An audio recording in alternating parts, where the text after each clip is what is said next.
Good morning, good afternoon, and good evening, wherever you might be joining from. I am HR Funk, and this is my firing line for May 9th, 2024. This is the online firearm show that is completely driven by you, your comments, and your participation. Otherwise, I would be sitting here looking out the window at a very gloomy night here in northern Ohio. It is, this whole day has just been pretty much awful. It's been raining off and on. It's a steady rain right now, and it's just not good. Fortunately, the last couple of days I have made it to the range and the weather has been okay. In fact, yesterday was pretty darn nice. It was warm around here for a change, but I got out there. I got a lot of footage recorded, so I've got some good video content coming up in the very near future. All I've got to do now is get it all edited together. And of course, some of these videos require some uh, additional footage that I record in the shop and then edit that all together. So that's all going to be coming. We've got a great video coming up on Saturday. So I hope you can all make it for that. If you have not been part of the live chat before for a video premiere, please feel free to join in. We've got pretty much an online community that gathers for those things, to the point that a lot of times the video itself is sort of a sideshow and everybody is chatting away over here on the side. And I'm sitting here thinking, hey guys, there's a video playing, if anybody wants to watch it, but nobody does. But no, I'm just kidding. You guys are fantastic. I tell people all the time, I have the greatest viewers on the internet, and that's absolutely true. In fact, one of you just a few days ago purchased a brand new firearm and then dropped it off at House of Pain and had me or had them contact me because you wanted me to be the first one to fire that particular firearm and to use it for a video. So thank you very much. That's just that's tremendous, and that's indicative of the quality of all of you. It's just phenomenal to have such a great bunch of viewers out there. And I love this online community that we have all become part of. We're approaching 70,000 subscribers, and I do say we because all of that interaction and communication and everything else that takes place in the videos and during the premieres and everything else helps to encourage new people to come. So this really is our channel that's approaching 70,000 subscribers, and I could not be more proud of all of you and everything that we've accomplished over these last 12 years. We've got a lot of people that have already joined. I want to say hi to Jeff Tim. I think he was the first one here. Leonard Strom also was in early on. Thomas White is here. Craig Benz, James Vatter. And looking to see if I missed anybody. Tony York is here. Always Faithful Holster, aka Skip Boyer, is here. Steve Hughes, Raybo 34, Terry Barnes, Jeff Barron, Elaine's Domain, Mr. Goldenrod. So thanks to all of you for joining. According to the ticker over here, there are 38 people in here already for just getting started, and that is tremendous. This is going to be one of these shows where I'm looking at answering questions and responding to comments and all that. If anyone wants to join as a guest on the show, email me at hrfunk@zoominternet.net. I will send you a link to the video, or to the live stream rather. You can click on that link. It will walk you through the process to become a guest, and we can actually talk virtually face to face. Remember, if you don't want to be seen, if you're wearing your Mickey Mouse pajamas or something like that, and you don't want people to see you on the video, then you can choose not to have your camera activated and just join by voice or by audio. But otherwise, if you click to enable the camera, then everyone else will be able to see you as well. So let me jump right over here. Always Faithful Holsters, Ross Martin, the American Glock. I don't think I would call it the American Glock. It definitely has similarities with Glock handguns, obviously, but it also, lacks that Glock grip angle that I dislike so much. So obviously it takes different magazines. It actually uses CZ P10 pattern magazines. And the trigger feels better than the average Glock, considerably better, truthfully. The sights, of course, are different. So I think when the shooting video comes up on Saturday, you might be kind of impressed with the way that pistol performs. I was. I had no idea what to expect when I went out to the range, and overall, that went very well. Steve Hughes, hello to you from Ohio. And I'm just skimming down through the comments right now. Jeff Tim, back in the ancient days, Sacco had some bold actions in 762 by 39 imported. They were the only source for ammo in the U.S. Other than other than the CIA. Um, I don't remember those Sacco rifles in 762 by 39. I remember Sacco rifles; they've been around for a long time, but I don't remember them chambered in 762 by 39. But I will definitely take your word for that, Jeff. Andy Kane, hello to you. Jeff Barron to give me a few minutes to put on. Jeff, sure, take your time. Take your time. Proud of my Mickey Mouse PJs. Rich Powers, I'm glad you made it. Snoopy is marginal except in flying uniform. Donald Duck never wears pants. Yeah, yeah. When is the last time we saw anything with Donald Duck? That's one. And I was thinking about this a few days ago. I was driving by a campgrounds not far away from here, and there was out along the highway that passes by the front of this campgrounds. They had several signs, and all of them had Yogi Bear on the sign saying, "You know, welcome Yogi Bear's Jellystone Park." That's not the name of this place. It's not called Jellystone Park, but that's what it was saying on the signs. And the first thing I thought is, I wonder if whoever owns the rights to Hanna-Barbera's content these days, their cartoons, knows that this campgrounds is using Yogi Bear and Jellystone Park and all that in their signage. And the second thing I thought is, how many kids these days even know who Yogi Bear is or was? I mean, I remember Yogi Bear from back when I was a, I don't know, relatively young kid. And it seems like Yogi Bear and all the rest of that group of cartoon characters sort of faded away somewhere, I don't know, circa 1980 or so. And same thing with Donald Duck. I mean, Mickey Mouse, everybody knows Mickey Mouse, but Donald Duck and Goofy and the rest of the Disney characters, the rest of the Hanna-Barbera characters like Yogi Bear, even the Warner Brothers characters, Bugs Bunny, Daffy Duck, all them. I just think a lot of them are gone. Of course, Tom and Jerry have been like banned or whatever, it's too bad because it seems like anything that is funny or was fun or whatever back in the day, these days is verboten because it pokes fun at the wrong demographic or it has been deemed to be politically incorrect or whatever, unwoke, whatever the word is these days. I just think that's too bad. I think to a large degree, we've lost the ability to just laugh at ourselves. Not everything is meant to be an insult or a attempt to denigrate some certain group of people or whatever. Sometimes it's just meant to be funny, just meant to be a joke. Uh, Certainly, people that watch my videos get a chance to laugh at me, and a lot of times I laugh right along. So I don't know. I think that's unfortunate. We've lost a lot of our humor over the years, and I have been now neglecting the comments again because I've been babbling. Jay Fergal is here from East Central Kansas. Thank you for joining. Tom White, need advice? I do road share for Lyft.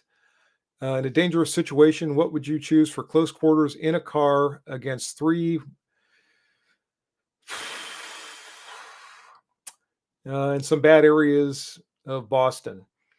Interestingly, when we were in Boston a couple of years ago, we used a Lyft. So I wonder if you might have been driving us around. I don't think so, though. You're going to need something that's going to be very easy to handle in the close confines of a vehicle. So that means it's going to be something relatively small. If you're concerned with up to three people, I'd like to say a good revolver, but you might need a couple more rounds than that. So probably a decent semi-automatic. Some of the ones these days that are in the uh, 13 to 15 round capacity, but still relatively small. I'm thinking the small Glocks, the Smith and Wesson Shield Plus firearms like my Masada Slim, anything along those lines are probably going to be something I would be thinking. I It's going to be very close range. I still would probably opt for a 9 millimeter over a 380 given the choice. So there are all kinds of firearms out there these days that fall into that category. I would say look at a lot of them and then choose the one that works the best for you.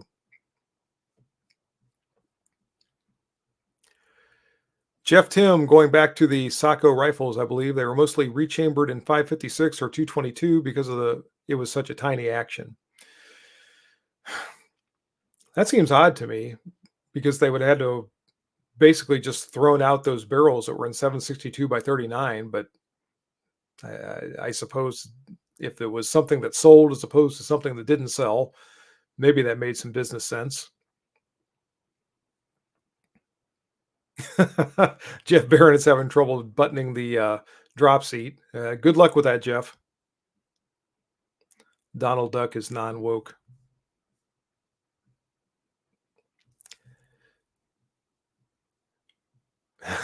Majexti. I always have a hard time saying that. Hi, HR, and to all, what is the current word on the SIG 320 and pistol firing? Yes, I have. I really am one of the people that never put much stock in that. Early on, apparently, if one of the 320s fell just right or was struck just right or whatever, people could get the striker to fall. But I really think a lot of that was just poor handling or unsafe handling or whatever. I've got a Model 18 or an M18 rather that has never fired any time other than when I squeeze the trigger. So I just don't worry about it too much. If you have a 320 and you like it, I don't think I would worry too much about it. Jeff Tim, the ancient cartoons are on YouTube somewhere. Some of them, I don't think you can find all of them anymore. Craig Benz, I am one that shoots worse with auto loaders than with full size revolvers and double action. Oh, am I the only one? No, I don't think so. I think a lot of people who started out with revolvers and got very used to shooting them tend to shoot them still better than semi-autos. I I can pretty much transition back and forth. I spent most of my early shooting and training with semi-autos going back to my time with the 1911 in the Marine Corps, and then started to shoot revolvers after I became a police officer. My first off-duty revolver was a Smith and Wesson Model 60, and that was the one that started me learning to shoot wheel guns, and I liked it. It's fun. And so eventually I got more and more wheel guns and worked with them more and more. Eventually I went to a revolver, I became a firearms instructor. Then I went to a revolver instructor school. Then I started teaching other police officers who carried revolvers. So I had to continue working with them and maintain some sort of proficiency myself. And to this day, I enjoy shooting revolvers. I think revolvers are just a little bit more relaxing than semi-autos because you can just concentrate on your basic marksmanship skills and firing good shots. You don't have slides reciprocating, you don't have brass flying past your head, you don't have magazines that you have to worry about or anything else. You just load up and work on firing. And I just bump my microphone.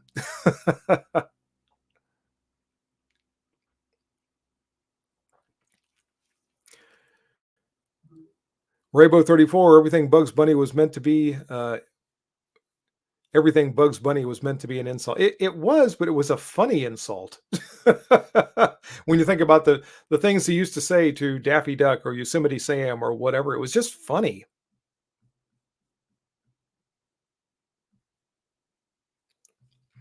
Dan Byers, hi HR, couldn't comment, but now it works. Started getting new steel roof put on the house this morning, but the rain put the kibosh on that. Yeah, if your weather has been like it has been here, it's been. Uh, I don't think it's rained all day, but it's rained most of the day, and it's just been pretty miserable. I think tomorrow is supposed to be a better day. At least I hope it is.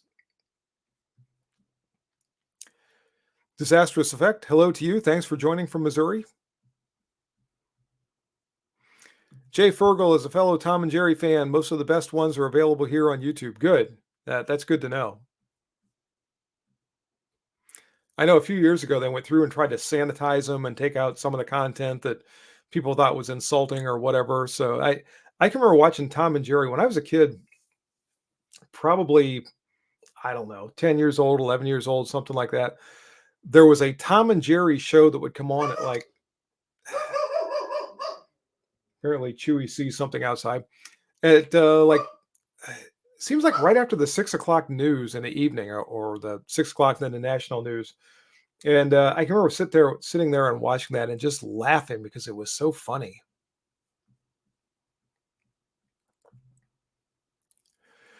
Jeff Barron, thanks for joining. Have a great evening. Boomstick Tactical, hello from Kentucky. Hello to you. Thanks for joining. Good evening to you, Art. And James Wilkinson from Arkansas, thanks for joining. Ben Crane, how are you doing this evening? All's at full. Where are they hiding the Gerson high powers? I am ready to sell my girlfriend's belongings to get. I don't know. I I have been trying to get one of their compact high power variants for like a year, and I saw one at House of Pain probably I don't know 4 or 5 months ago. And that particular day, I got something else to bring home for a review. And when I went back, that one was gone. And that was not even one of the lightweight ones. It was one of the all steel compact P35 variants.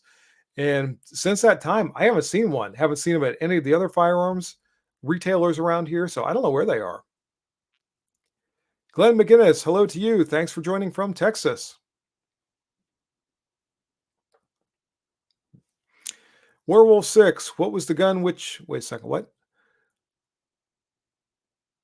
What was the gun with which you were doing controlled pairs with about a week ago? I think you must be talking about that short video that I put up. It was actually the Generation 3 Sub 2000 that I had the review on. And that thing just it really continues to shoot very, very well.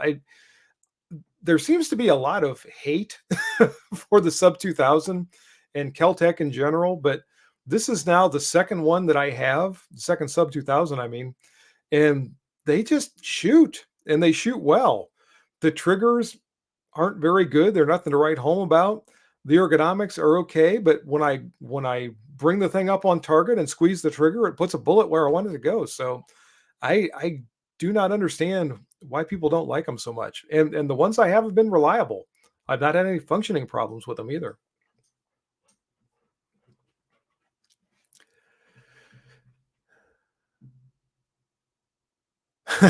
Ben Crane's talking about hiding with hop armaments. Um, you know what? They had a full size there again too. They had one of the ops models that I reviewed a year or so ago.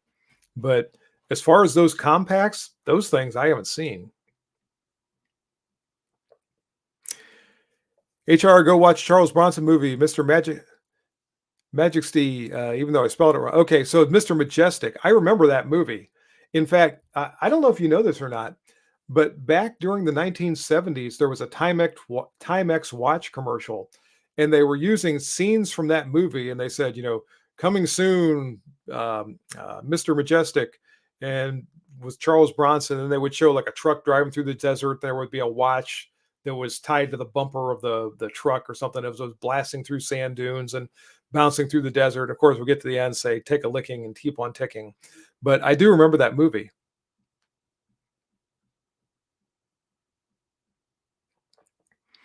All's at full. Hop is a 10-hour drive. Yeah, that's fortunately for me, it's about 25-ish minutes, something like that. So it makes it very convenient for me.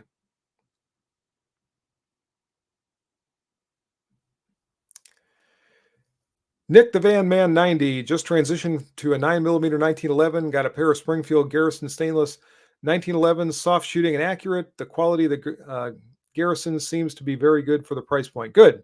I have seen the Garrisons. I don't think I have ever handled one. I did have up until not too terribly long ago a Ronin, and I thought I was really going to like that pistol. I loved the way it looked, but I never shot it that well. And then I completely disassembled it one time during a video, and there was so much MIM or so many MIM parts inside and everything else. And I was really kind of disappointed, I guess, because for the price that they charge for those things, around 800, $850, I was not expecting that. Now, I don't have a big problem with MIM parts. I don't mind them at all, but they cost a lot less to produce. And if they're going into a firearm, it seems like that firearm should cost less. And instead, Springfield Armory was charging what I thought was a pretty hefty price for the Ronin for a firearm that's full of MIM parts. And again, it never really performed quite as well as I wanted to, so I ended up trading that a while back. But I'm glad that you like your Garrisons.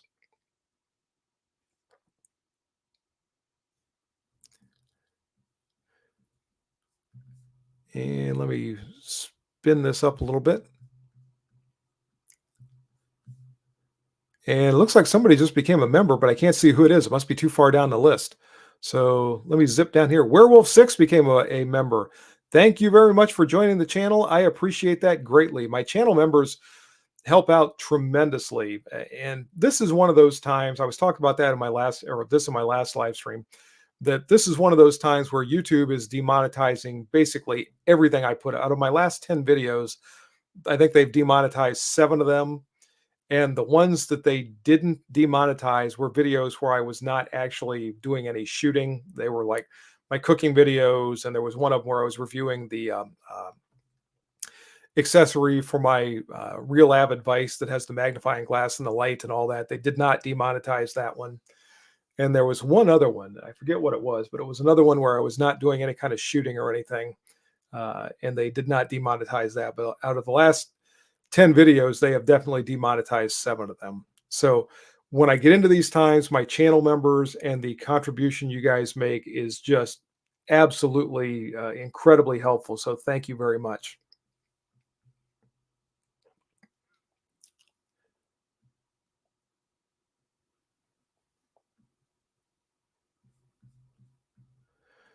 Jeff Tim, some of the cheap channels run collections of old cartoons. And I don't get cable anymore. We got rid of cable, oh man, probably 2 years ago or more.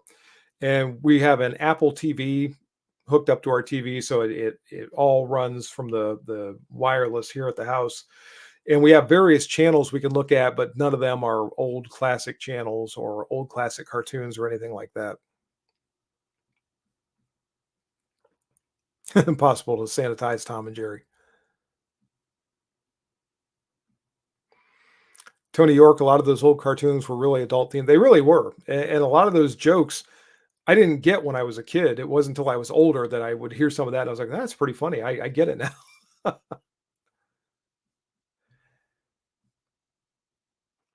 Greg Shearer, hello to you. Thanks for joining from behind the Iron Curtain in southeastern Illinois.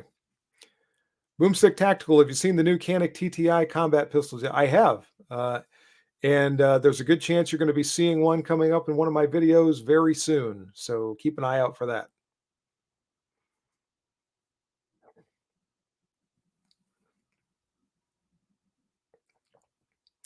And Werewolf 6, wait a second.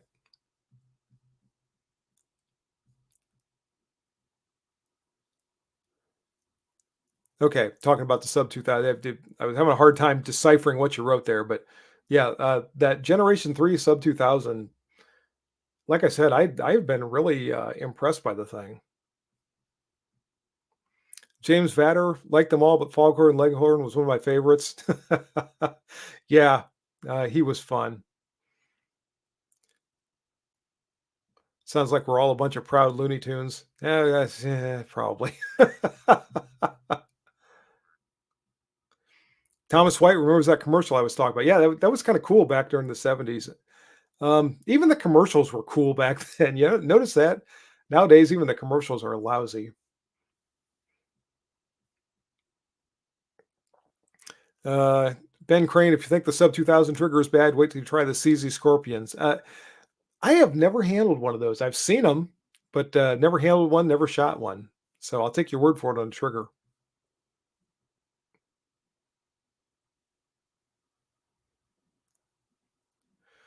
Jay Fergal has Deer Hunter on in the background.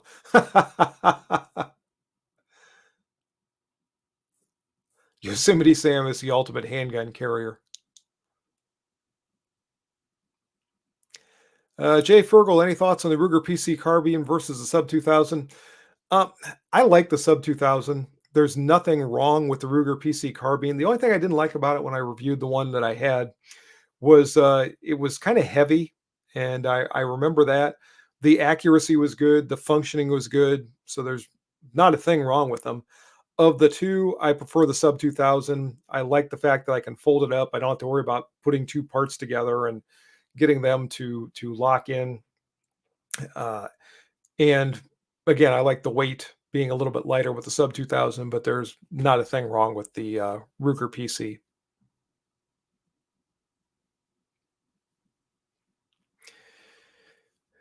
Kip Caniper, my nephew has a Springfield 1911 and 9 millimeter, and it has extraction issues. I had some extraction issues with that Ronin, and I tuned the extractor myself, which seemed to do away with the extraction issues. But there were some other problems that I had with that as well. And I think part of the problem with that pistol was the fact that Springfield Armory puts a really lightweight recoil spring in it. It was something like a 9-pound spring, as I recall.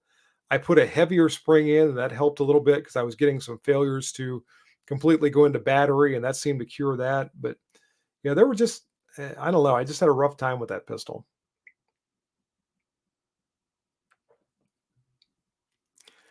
Marvin Turner, HR, I've become a real TSOS fan and now have three 1911s and a PX9. The Raider and 9 millimeter is my favorite.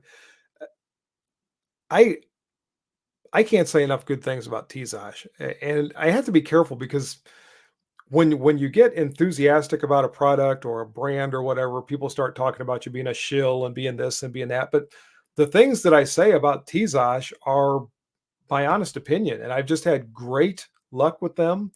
I love their products. I love the fact that they're producing some of these firearms that previously, if you wanted an actual, say, 1911, a military 1911, or if you wanted a Colt,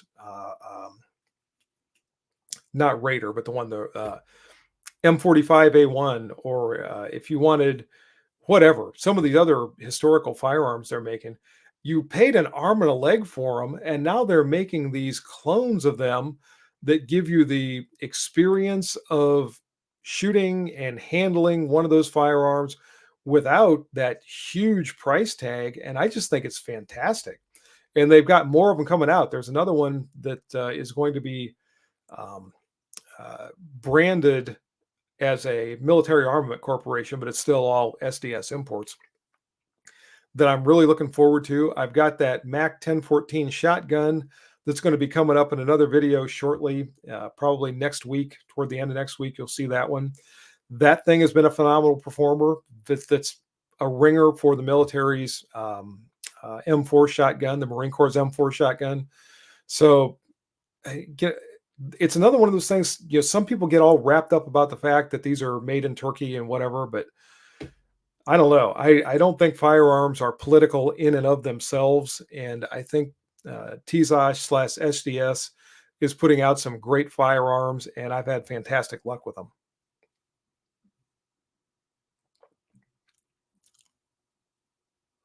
Mark Becker, good evening to you.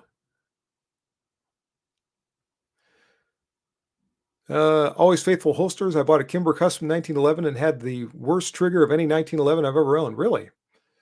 When I called them and expressed the issue with it, they told me that the same parts go into all their 1911s. Yeah, Kimber, it's funny because I was just talking to somebody about Kimber a few days ago. When they very first started building 1911s, and I don't know just exactly what year it was, they had a really great reputation. And then a couple of years in, something happened. They made some changes. It seemed like they had some quality control issues. And nowadays, it seems like if you get a good one, you got a good one. If you don't get a good one, then it's hard to tell what you might have. So that's unfortunate to hear you had that experience. Uh, Majeski, demonetizing. Would you know if YouTube is doing the same thing for other similar postings?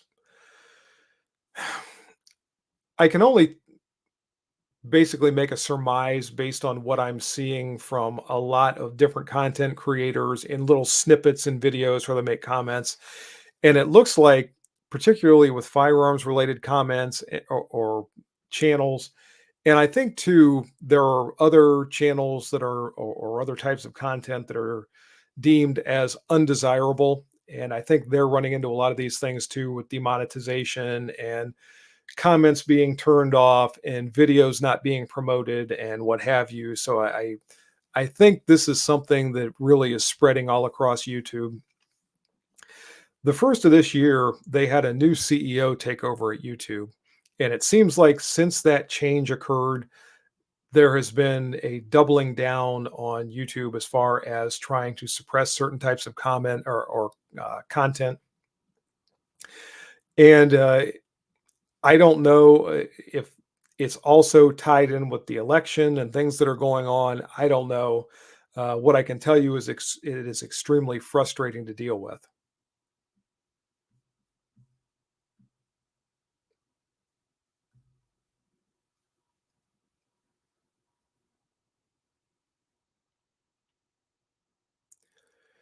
Kip Caniper cartoons were made that way because the parents were watching with their children what they did back then.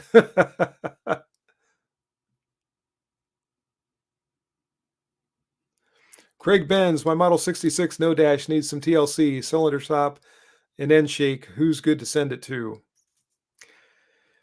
Probably the best place to send it to. Well, you know what? I was going to say was back to Smith and Wesson, but I would say call them first and make sure they'll still do the work on those. If they won't, probably one of the big houses like Cylinder and Slide, somebody that does a lot of work. Maybe Magnaport does some gunsmithing. That might be another option. And I'm trying to think of anybody else that might be really good with revolvers. Like I said, my first thought would be to send it back to Smith and Wesson, but give them a call on their toll-free number first and make sure that's something they'll still service. Luke B, greetings to you. ED always hated the Roadrunner, thought the Coyote was cheated. Floridian, good evening to you. Boomstick Tactical, I watched Bugs Bunny with my kids when they were small, and was shocked at some of the stuff they had in them. The sign outside this the sign outside the singing frog stage for free beer was something I never noticed. That was what was his name? Was it Michigan J Frog? It was something like that, and that was one of the funny, Looney Tunes cartoons from back then were the ones with him in.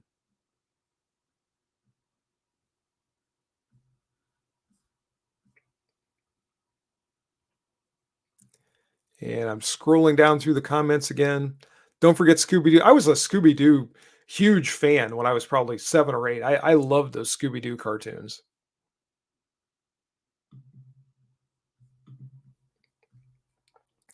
Marv Turner never would have tried Teazots and not seen your videos. I'm glad that I put those out. I'm glad that you were able to get some of those and enjoy them for yourself. Like I said, I can't say enough good things about them. Greg Shearer is a new member. Thanks for joining, Greg. I'm sorry, I don't think I saw that when you first did it. I'm scrolling down through the comments and I saw it there. So again, thank you, thank you, thank you for joining as a channel member. I appreciate that. Mark Becker, I wish they bring back the camp carbine in 45 with wood stocks. I think you're talking about the Marlins. I do too. I think I've told this story before. When I first joined the police department that I spent the majority of my career with in 1991, they had Marlin Camp carbines in the trunks of the cruiser, which was pretty forward thinking at that time. That was pre patrol rifle, pre AR, everything else. But the Camp 9 took the Smith and Wesson magazines, which were the same as a lot of the guys were carrying in their semi-automatic handguns. They had Smith and Wesson handguns. And those Camp 9s shot well, they were fun, and when we traded those, we traded them on ARs right around, hmm, I was gonna say 2000, but I think it was later. I think it was probably when we got our M&P pistols, so it was more like 2007. We finally traded those things, and we had a chance to buy them at the time for a song like 125 bucks or something. And I didn't have the spare cash right then to buy it. There was like a couple of our guys that bought 2 or 3 of them. But I would love to have had one of those things. They were fun little carbines. The 45s, I don't know if I ever shot one of those things. I remember them, but I don't think I ever shot one. But cool little firearms. One of the things I think I like about that sub 2000 Gen 3 is the fact it's a 9 millimeter semi-auto carbine, kind of like those camp carbines back in the day. And it's just 9 millimeter semi-autos are fun. They don't recoil much. They're relatively accurate. They're just fun firearms.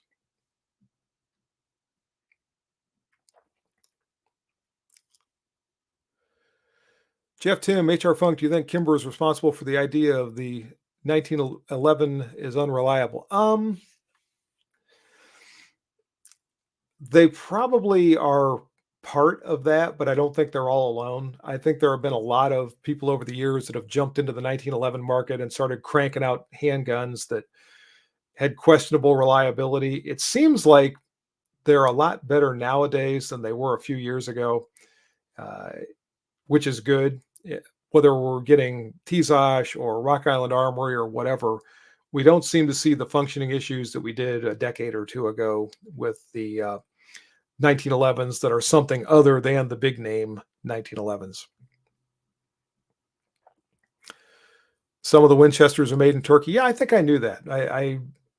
I was aware of that. I can't tell you which ones that they are though. Ben Crane, I don't care for member. Steve Hughes, Canik Mete or Walther PDP Compact. I'm going to go with the Canik Mete on that for two reasons. One is the price, and the other is the newer Walthers or Walter is the way I usually pronounce it. I don't like that blocky slide that they're using. It seems like since the P99, every generation that they've come out with, the slide has gotten bigger and blockier and clunkier, and I don't like that. I much prefer the P99 or the Canik style slides over what Walter is using these days. ED, I like old guns. You must be an old person. That's okay. I like old guns too.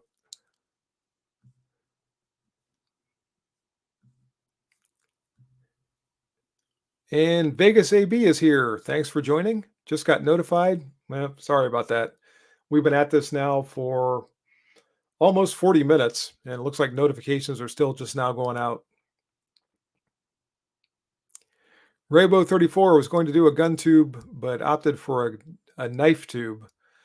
Less problems, but for now, there's less problems. Who knows what the future might hold as far as knives or who knows what, whatever somebody decides they don't like. Remember, YouTube and Google are part of the alphabet resulting from the same philosophy.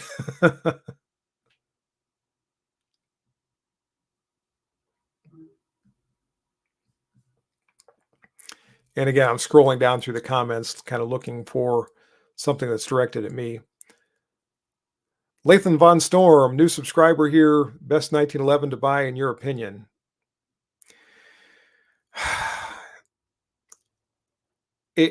It's hard for me to answer that because I don't know what you're planning on doing with it. I don't know if it's going to be a field piece. I don't know if it's going to be a concealed carry firearm. I don't know if it's going to be just a range firearm. I don't know what's going to be. So if you give me a little bit more, I might be able to give you some suggestions on that. But it's just too wide open. It's kind of like saying, what car should I get to drive to work? And I don't know what kind of terrain you're driving over, or how far you drive, or what your gas budget is or anything else. So I just need a little bit more information there. Magic Steve sure sounds like censorship on the topic. Sad state of affairs. Just a way to share your experiences with others who are legally able to own fire. I know, and that's I've said it a million times. I go out of my way to produce content that is not offensive, that is informational and educational, and to have to fight so hard just to get the content out there for people to know that it exists is really frustrating.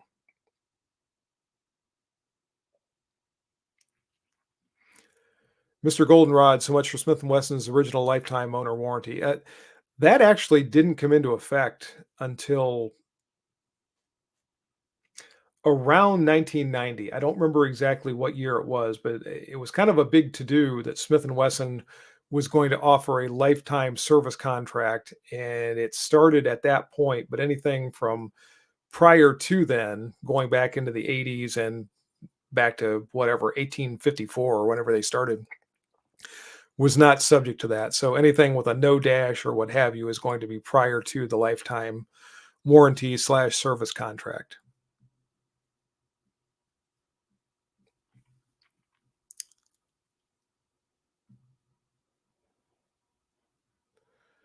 Camp 9 is now $1,000. Really? Holy smokes. Now I really wish I'd have bought one of those for 125 bucks. Todd Simonson, hey HR, any advice for someone thinking about starting a YouTube channel revolving around guns and or hunting? Yes, don't. No, I I really, really, really have enjoyed my experience as a YouTube content creator because of the content it's allowed me to make, or contact rather, it's allowed me to make with all of you. I literally have made friends around the world, and we all have this shared interest in firearms that's absolutely fabulous.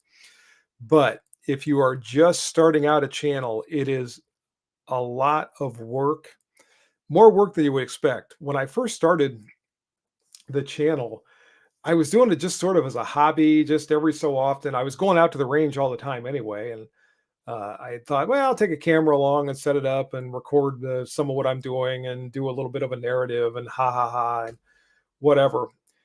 And I did that for a while, and then I reached the day where I thought, hey, you know what? I'm putting a lot of effort into this, and I'm spending money, and maybe I should kind of get serious about it and try to do it better.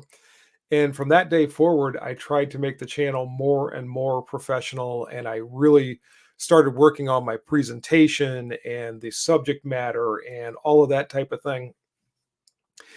And of course, that made it more and more and more work.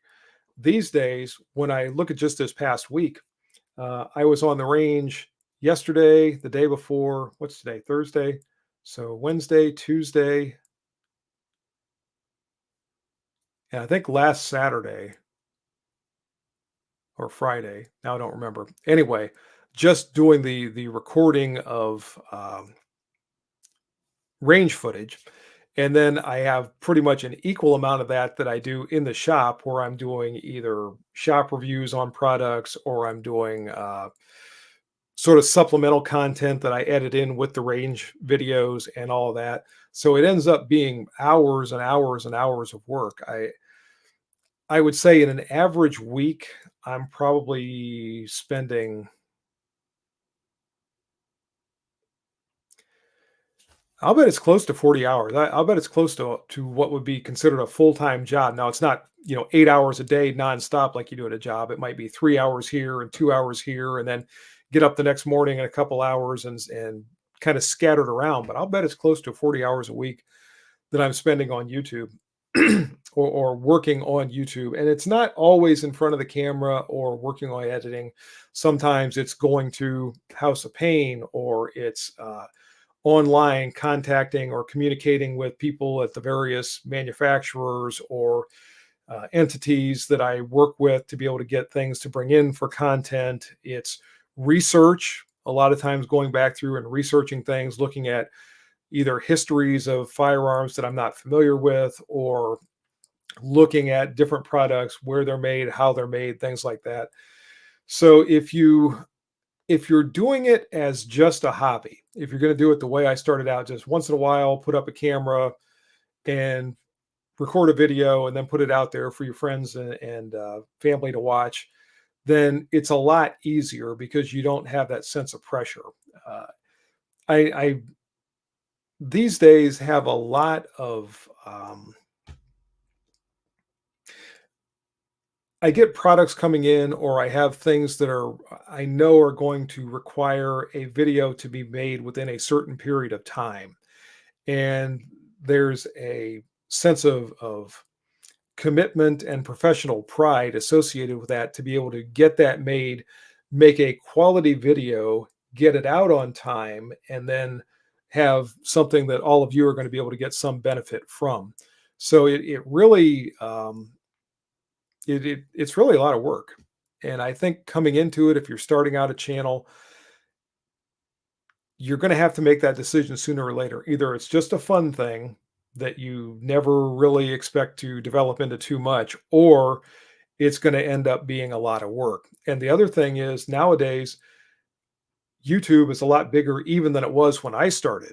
And when I started, it was bigger than it was, say, when Hickok 45 or Nut and Fancy or Such or whoever, when they first started back in the late 2000s, they were like the only firearms content on YouTube. There was a handful of them, and other than that, the only firearms content was the equivalent to home movies, where somebody would go out to the range and they would record them and their friends shooting or whatever, but it wasn't any kind of content meant to convey any information. And the more time that goes by, every day it seems like there's more and more people creating content, so there's more and more competition for those viewers to be able to have them watch something you're producing. And again, if you really want it to be something serious, you're going to have to be prepared to put a lot of time and a lot of effort and a lot of money into it without very much of a return. And you're going to have to fight with YouTube the whole way. And I was talking for a long time there, so let me scroll down through these. If I miss your comment, I apologize. If you post something and I miss it, feel free to repost it. I will try to catch it as I go down through here. And somebody just made a donation. Rabbi, how are you doing for a large matcha for the memester? She's not here. She's in Detroit, of all places. She is in some fancy hotel up there where she tells me she's on the 50 something floor and she can see Canada from her window and waving at the Canucks over there. Just joking, everybody from Canada. But no, she's up there for a work-related seminar, so it's just me and Chewy here right now. So I'm keeping that $10 for myself. No, I'm just kidding. Thanks, Rabbi. I appreciate it.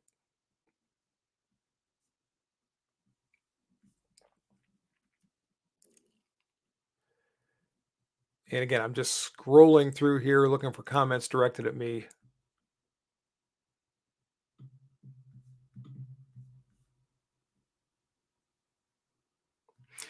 James DeLong, you got your Jim Beam and Coke. I have my glass of Maker's. No, I don't. I do not have one here.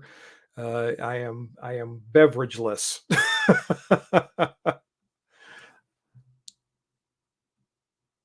Scott DeBruin, I've been rewatching the Qualification series. Those are excellent videos. Thank you. I that was one of those things that when I started into it, I thought, oh, this is going to be fun. It'll be interesting, and a lot of people are going to probably like this, and they're going to help me out. And this, that was 2.5 years worth of a lot of work. Now I had a lot of help. Believe me, there were firearms instructors from around the country who were sending me course descriptions and targets and information, and I was able to correspond back and forth with them to try to get some things clarified. But to my knowledge, I am the only person alive who has fired a law enforcement handgun qualification course from every state in the United States. And now I've even done some from a few other places. I've done a couple from outside the United States. I have I done a federal course yet? I know I've got some federal courses. I might not have done any of those yet, but it's yeah. And I got to where it was almost like a assembly line feeling. It's like, okay, which ones do I have to do today? And I got to get out there and get things set up and start through. And where am I shooting from? And what are my positions? And what are the distances? And if you watch the videos, I think the presentation even starts to get very I don't know if routine is the right word, but it's kind of like I'm saying the same things over and over and over again, and I'm doing my countdown of how many are left. When that was finally done, I felt like I could breathe a sigh of relief because I didn't want to stop. I didn't want to quit doing it and just give up partway through.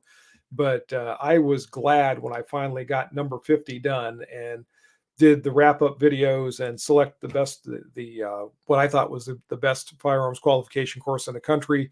Congratulations again to you folks in Pennsylvania. But yeah, a lot of work.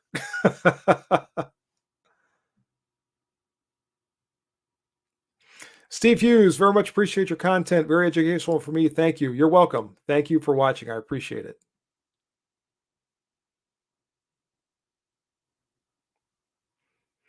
Rainbow 34, getting everything configured, getting the recording and editing down. Editing is one of those things that I don't think you ever stop learning about. I'm still coming up with way after 12 years, coming up with new ways that I can edit things and fix things and repair what I'm saying and everything else. And I always say that I think of the people that developed the iMovie software that I use, saw some of the things that I do, they would think, it does that? How'd you get it to do that? But yeah, and I have said several times that I can remember watching the Academy Awards years ago, and there would be an Academy Award for best editing of a motion picture, and I thought, editing? They get an award for that? They just all you do is cut it up and make sure it goes from the beginning to the end and doesn't miss anything. No, no, no. Editing is a science. It's an art. Um, wow, I have a tremendous respect for professional editors and what they do. I think it was George Lucas or Steven Spielberg, one of the really well-known directors, who said something like, "Editors write the final screenplay for the movie," and that's really true because you can completely change a story or a video or a movie based on how you edit it.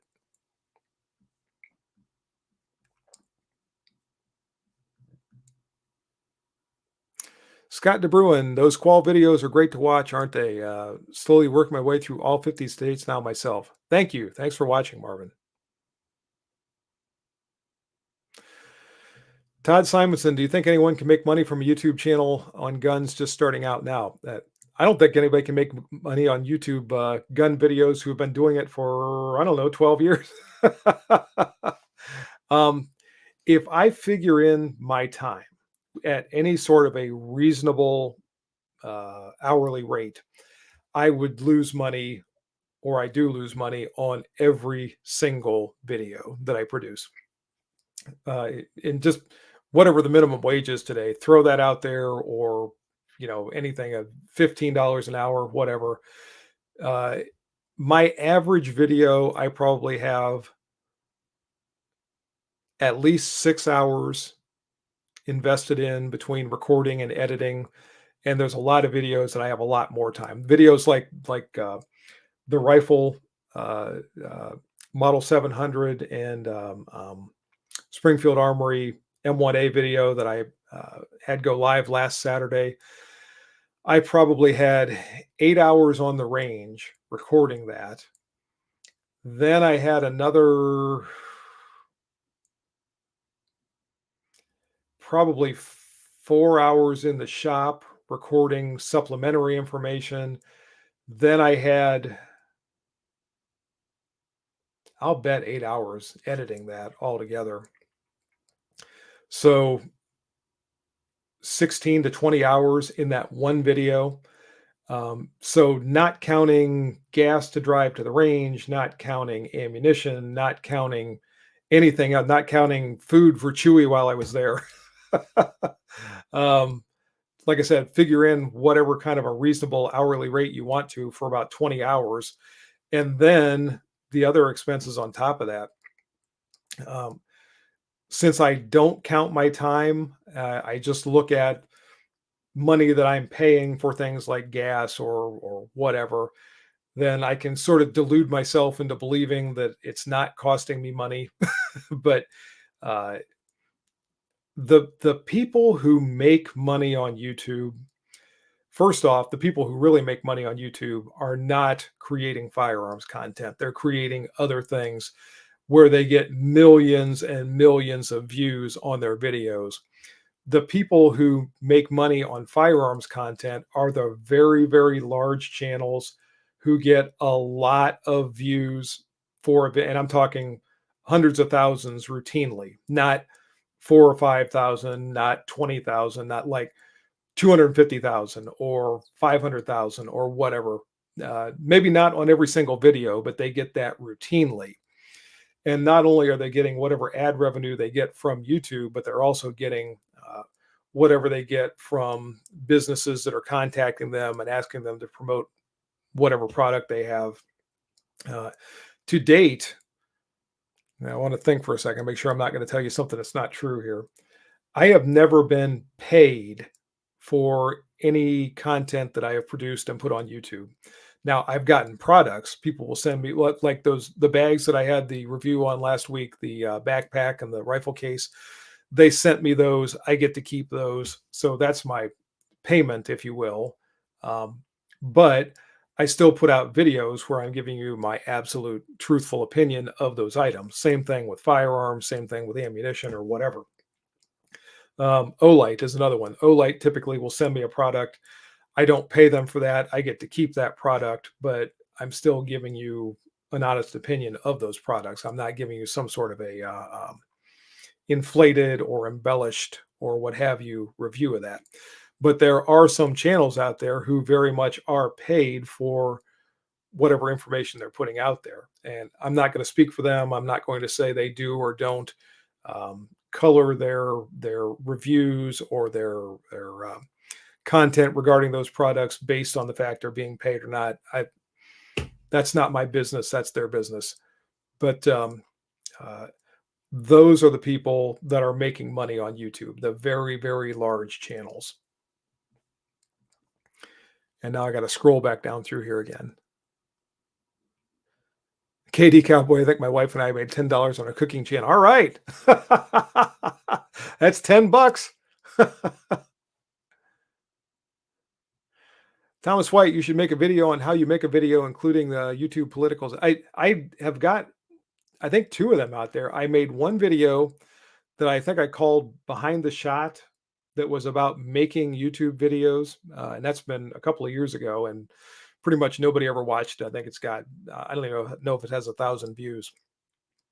Then I made another one called Managing a, what was it? Managing a YouTube's firearm channel or something along those lines, where I talked about, this end of it with dealing with YouTube and uploading videos and all that kind of thing. So I've put those out there in the past, and again, they get very, very few views. The thing that gets views on YouTube videos for firearms related channels are the newest, latest, and greatest. If whoever, name the firearm company, if they come out with some fabulous new firearm that's just rocking the world and everybody's excited about it, and you get to be one of the first people to put something up on that, that's going to get just tons of views. That happened to me once.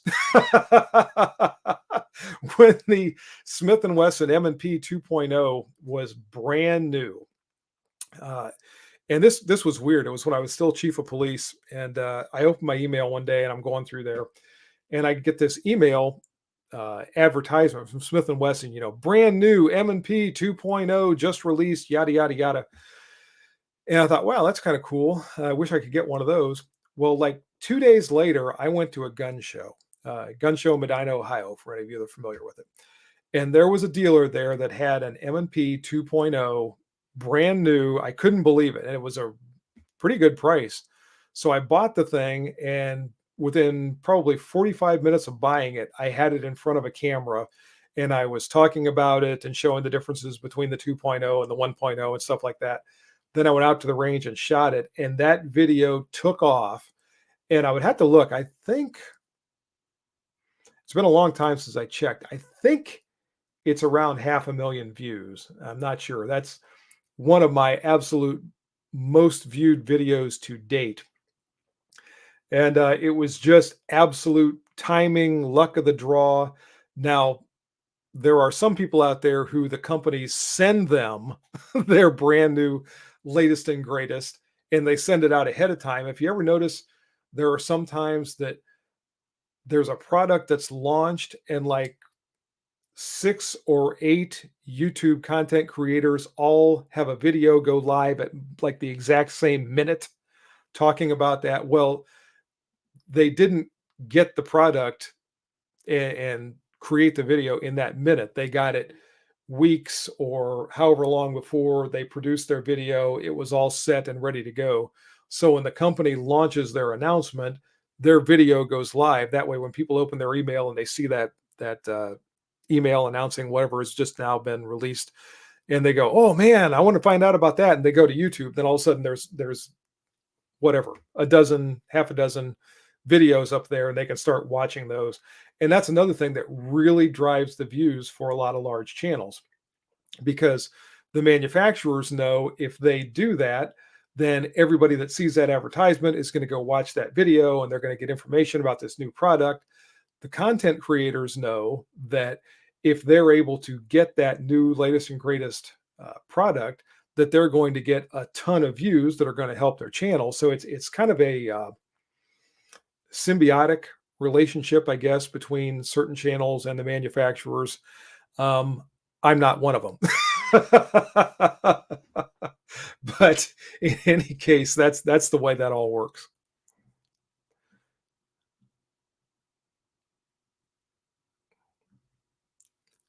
And again, I'm scrolling down through here. Rich Powers, my daughter wants to see Chewy. Chewy. Chewy.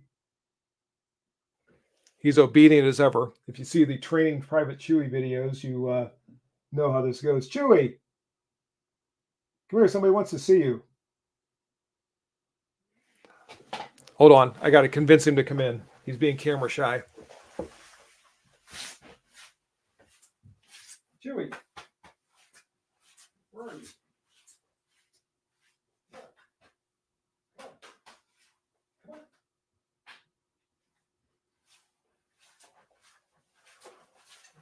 Come on.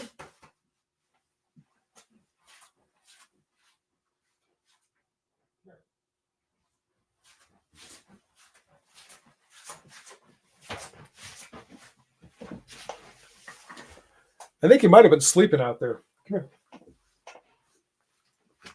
He got a haircut yesterday, so he's all nice and well groomed. Say hi to everybody, Chewy.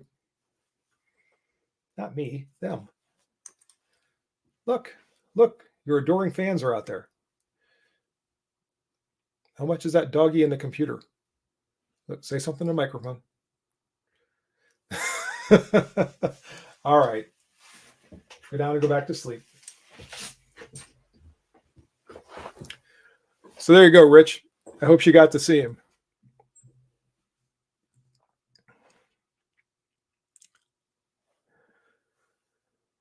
Craig Ben, still not clear on how many skills the Texas course tested. I would have to go back and look. I certainly don't remember off the top of my head.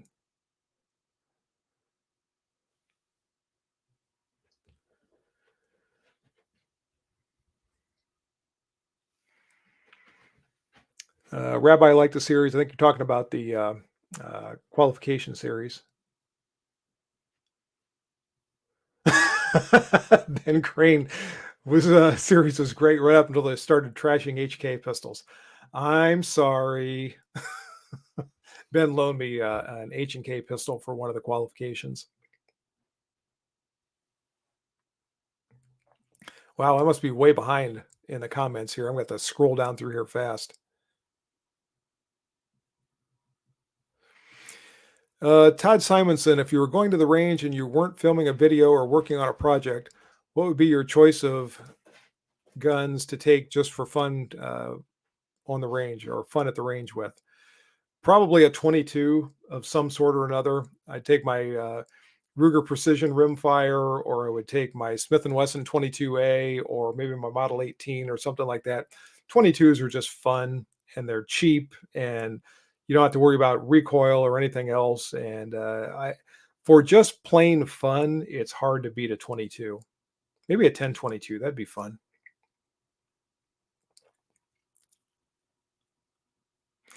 James DeLong, do you have a Cash App or PayPal? Wanted to send you some Jim Beam and Coke. Well, I appreciate that, James, but I do not. I don't have either one of those.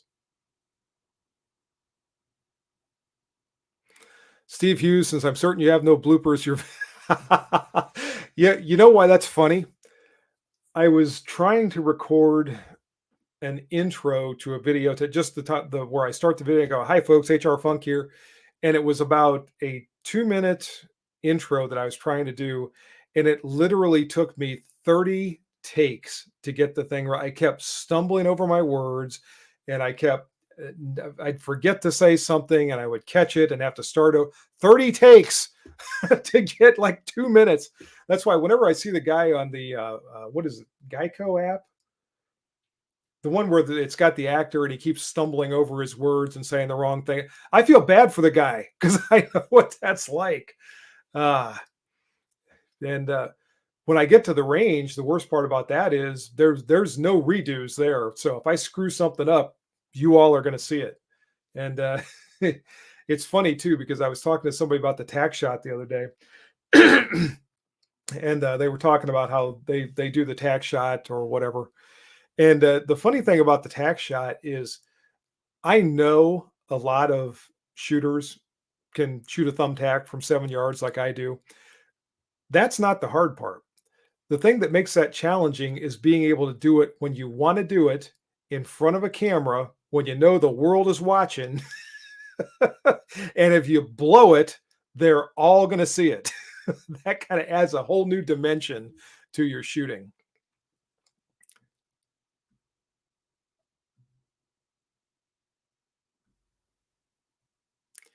Magic City went to eight, HI8.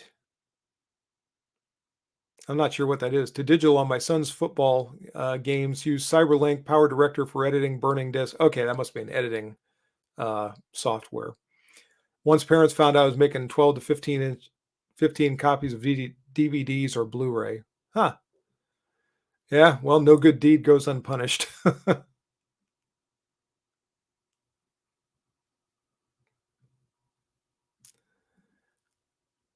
And again, I'm scrolling through here.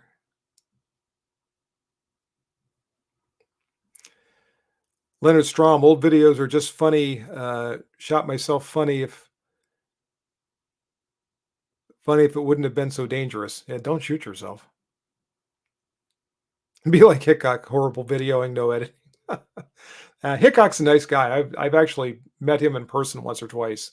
Real good guy. Nice to talk to. James DeLong, love your M1A videos. Thank you.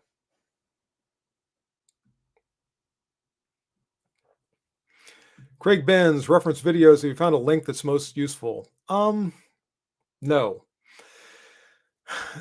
There was a time where I was trying to gauge what the best length was, and I know the really long videos a lot of times don't seem too appealing, but sometimes, and a lot of times I'll preface these and say they're an instructor level video or whatever, so people that are going to watch them know that I'm going to go very in depth into a topic and it's going to take a long time to properly cover it. So if they don't want to watch it, they can click out then and go to somebody shooting watermelons or whatever they want to watch. But I no, I guess the answer to that is no. I've not found a video length that I think works best. Some people have a really short attention span and they want to see something that's only 5 minutes long or less. other people want more information than that, so they want to see more in-depth information. Some people don't have a life and they'll watch multi-hour videos. So no, I have not found the ideal video length. Katie Cowboy, how much does Hickok 45 make a year? I have no idea.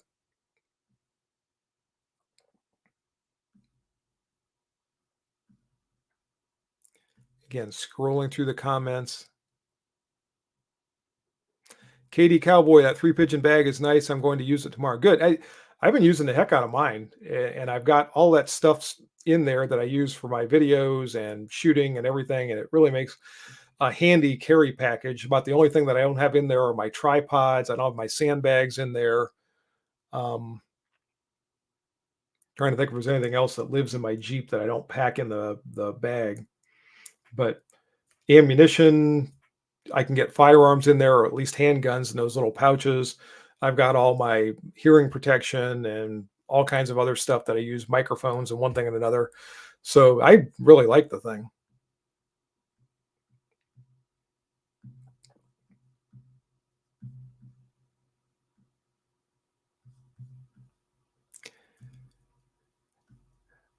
Dan Byers, these live chats are really fun, especially with the interactive comments. I think so too. By the way, does anybody want to join? I haven't even looked. I haven't heard my email ding or anything, so I don't think anybody has sent me a message to try to join. But let me check quick and make sure I don't want to ignore anyone.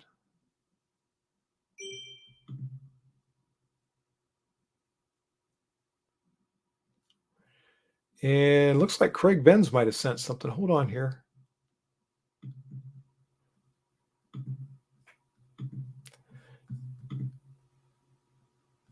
Okay, Craig, I am going to try to send you a link so you can join as a guest. Hold on just a second here.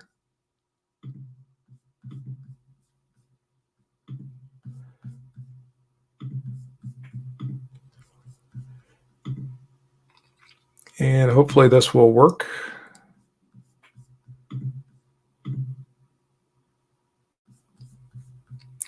All right, I'm going to zip that off right now. And when you get it, if you click on there and work your way through, I know you said something about having an echo the last time. I don't know if you have a microphone. Sometimes that will do away with the echo, but we will see what happens.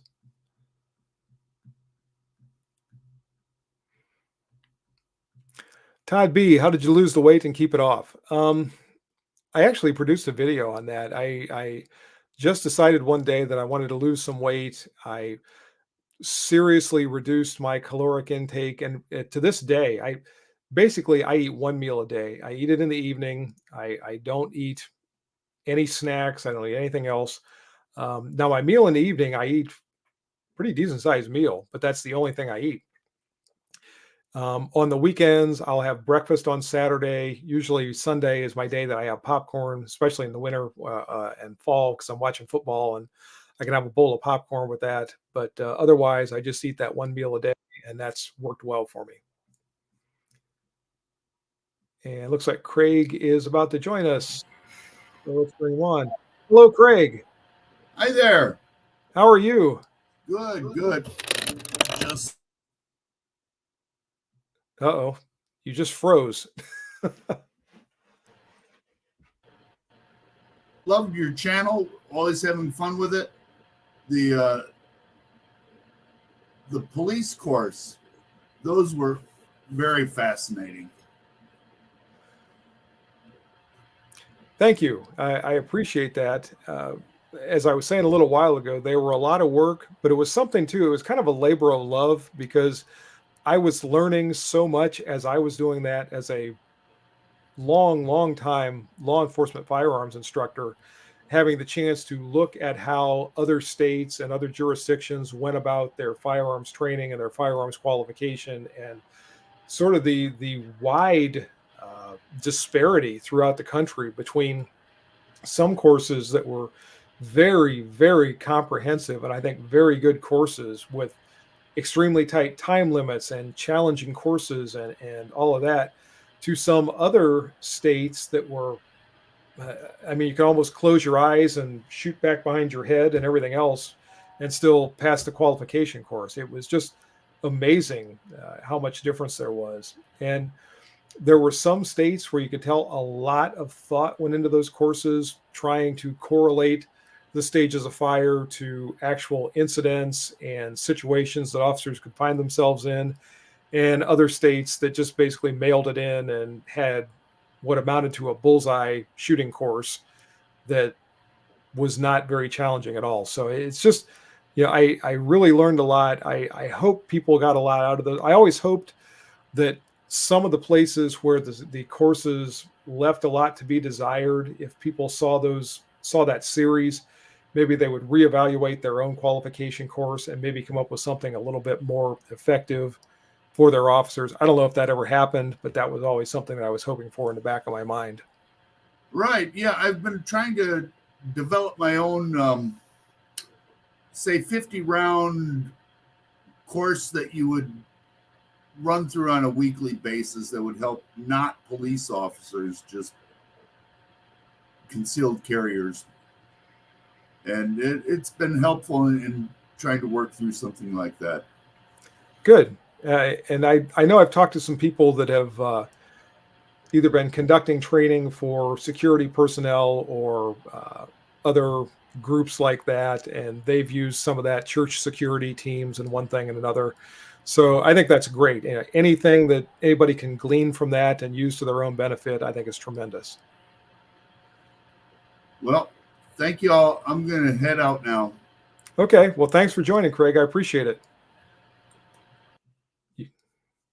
And that was Craig Benz, everyone. And if anyone else wants to join the show, just send me an email to hrfunk@zoominternet.net. I'll send you a link like I did with Craig, and you'll be able to join just like he did. And I know I was scrolling down through the comments here. I know I missed a bunch of your comments, so I apologize, everyone. Scott from South Carolina should change your channel to Chet Tack Driver. Sometimes, or Tack, whatever, Tack Misser on other days. Terry Barnes met Hickok at Bud's in Lexington, Kentucky. Yeah, nice guy. Very, very personable person. Is that redundant?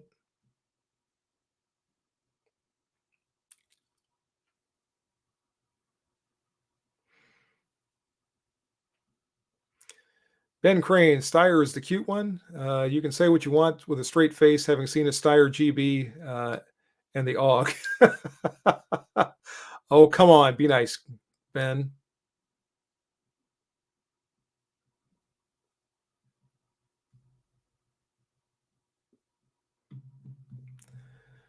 ED, if I had more notice, I do show and tell. Yeah, you have to be careful about what you're showing and telling on these things.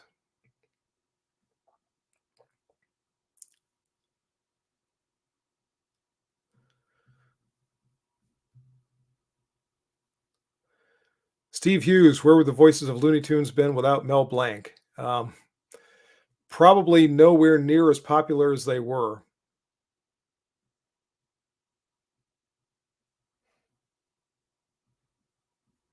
Raybo lost 70 pounds. Good for you.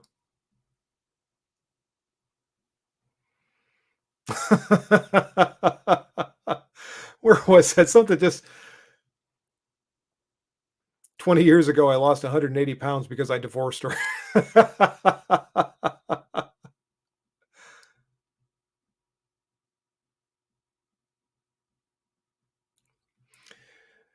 Ben Crane making fun of the Steyr M9. Oh, come on. That's a great pistol.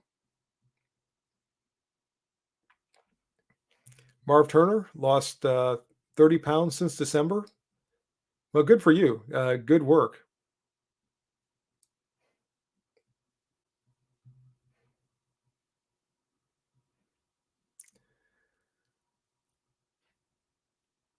Marv Turner, he's talking to Craig Benz. Okay.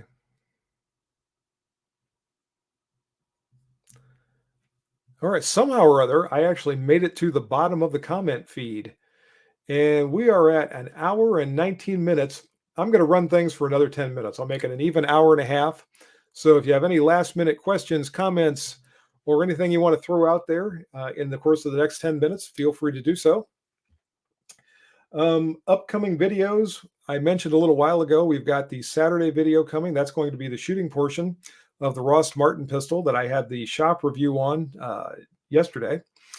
And then next week is going to be quite a mixed bag. I've got another firearms review that's going to be coming out on Wednesday. I've probably got a couple of videos that are going to come out outside the regular production schedule late in the week, probably around Friday. Definitely one, maybe two. Um, there should be a Saturday video with no problem. And it was kind of weird because I got an influx of a bunch of things all at once for video reviews. And I've kind of been behind the curve here trying to get things reviewed and get videos made and everything else. I'm just about caught up. I've got one or two more things, but by the time that those things actually, the videos are produced and they go live, it's probably going to be at least 2 weeks into the future. And by that time, I'll probably have a bunch of other stuff that I have to do. But I do have that training course that I'm going to in July that is going to be, it's a law enforcement only course. I was invited to it. It's going to be taught by a former Army Special Forces soldier. It's a 2-day course. So I want to try to get some video from that and be able to present that to you. I'm also taking a variety of products along. That's supposed to be a pretty demanding course. So I want to be able to come back and report how those products performed during the course of that training. So I've got that coming up. What else? I guess that's everything I can think of right now. I've got a few other things, kind of smaller projects that you'll see coming up in videos as I get time to produce them. But I think the summer is going to be pretty well packed with content, so I don't think you're going to have to worry too much about going weeks and weeks and weeks and weeks and not seeing anything from me. And if you do, check my channel page on YouTube, because that probably means YouTube is not giving you any sort of announcements and you don't know that there have actually been videos that I've posted. And I think I saw some more comments come up here.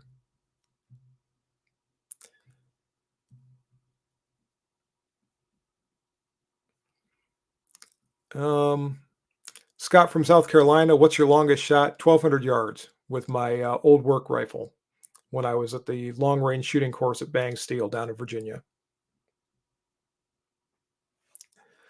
Todd Simonson, have you ever been to Hill and Dale Gun Club? No, I haven't. I've shot sporting clays at H&D. It's a great. No, I have not been to Hills and Dales or Hill and Dale Gun Club. I'm not even really familiar with where it is.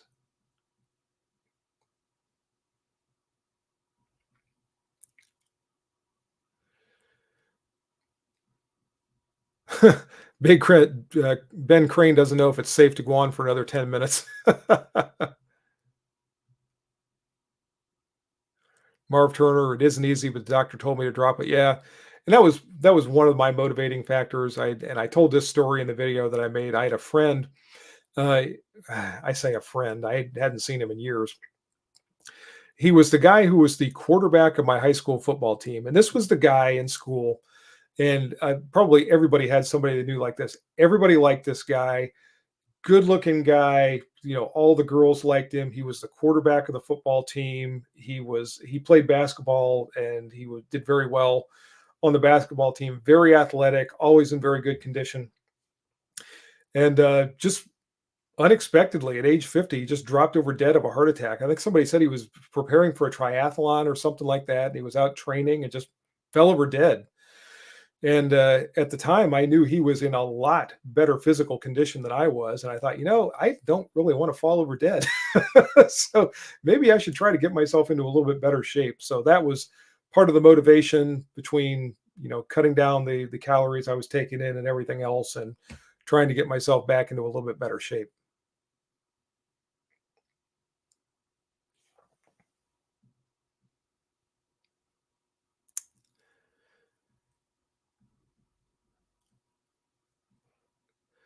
Todd Simonson, Hill and Dale is in Medina, where you mentioned the gun show we went to earlier. Okay.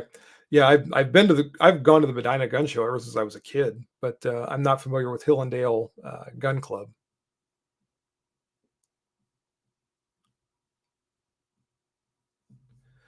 Dan the Wolfman, hey y'all, interested in 1 minute first impressions handling of the new TZOS 5.7, launching that in a few minutes, and see they are set for sale online. Good for you, Dan. I'm glad you got one of those.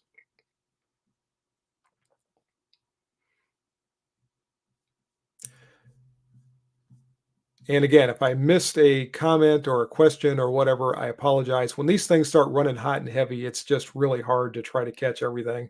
And of course, I start talking or go on a long-winded answer or reply or whatever, and I miss a whole bunch of them over here. So again, if I missed your comment, I apologize for that.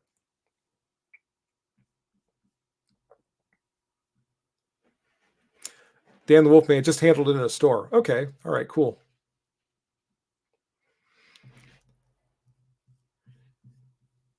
And what are we up to? We've got 5 minutes left. About 4 minutes and change. Do you miss law enforcement? Every single day, I miss being a police officer. And I talked to a friend of mine who he actually just retired a few weeks ago, and he was talking about how much he enjoys retirement. And I told him the same thing that I miss being a police officer every single day. And he said, "Well, do you miss being a police officer now, or do you miss when we were, years ago when we were working the road?" And I said, "Well, truth be told, I miss those days. I miss being out in the car, being on patrol, responding to calls, handling the things we did. Back in the 1990s, it was a great time to be a police officer. It's not nearly as good these days with a lot of the issues that have taken place across the country. But I do miss that terribly. Um, I miss being a SWAT team member. I miss being a sniper. But I also recognize you can't do that forever and ever and ever. So nowadays I make YouTube videos. That's my lot in life.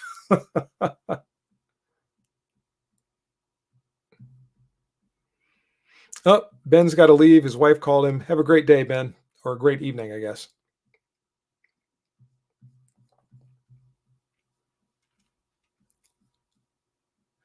Steve Hughes, thanks for the show. I very much appreciate your content. Look forward to more live streams. Thank you. I don't get to do these as often as I would like to. Some people schedule these routinely. They do 1 or 2 live streams a week, and I just don't have the time for that. Between recording the videos or producing the videos that I do to get 2 videos out a week and everything that I have going on in family life and everything else, I squeeze the live streams in where I can. I wish I could do more of them, but I'm doing about as many as I can. Marv Turner is leaving. Have a great evening, Marv. Katie, are you going to the NRA meeting? No, I'm not going to be able to make it there this year. We were talking about it, but with as far away as it is down in Dallas? I think it's in Dallas this year. I know it's in Texas. It was just going to be too far to go. We've got too many other things going on. So no, I'm not going to make it, unfortunately. And I hate that because I would get to make, uh, well, I get to see so many people that I already know. That would be the time I get to see them at the NRA meeting. I get to meet new people there. I get to meet some of you folks there. So I really hate not being able to go, but I just am not going to be able to this year. When's the HR Funk barbecue? Well, I can go out and fire up the grill. How soon can you be here?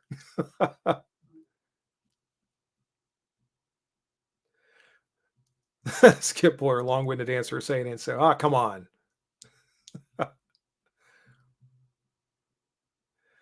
Sean Zimmerman, what do you think of the M4, M4A1, D variants, et cetera, et cetera, et cetera? I like them. I don't have any issues with them. I think they give up some things ballistically to the full size or full length uh, M16 or AR-15 rifles, but for what they are, they're fine firearms. Greg Shearer, you have a great evening too.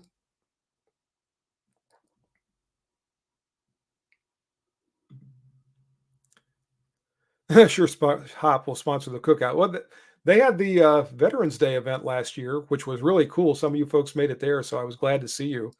Hopefully, they're going to do that again this year. All right, everyone. It looks like a lot of you are checking out, and I am starting to get tired, and my voice is starting to go. So I will say now, thank you for joining. I appreciate this greatly. Thanks for all the questions. Thanks for all the comments. Thanks for all the interaction. Thanks to all of you who watch the videos and comment on the videos and join in the premiere chat. Um, this channel, as I said much earlier in the live stream, is not really my channel so much anymore. It's our channel, and it's all this participation, all this interaction, all this fellowship that really makes this experience for me. And it would not be anything without all of you. So thank you, thank you, thank you, thank you to my channel members.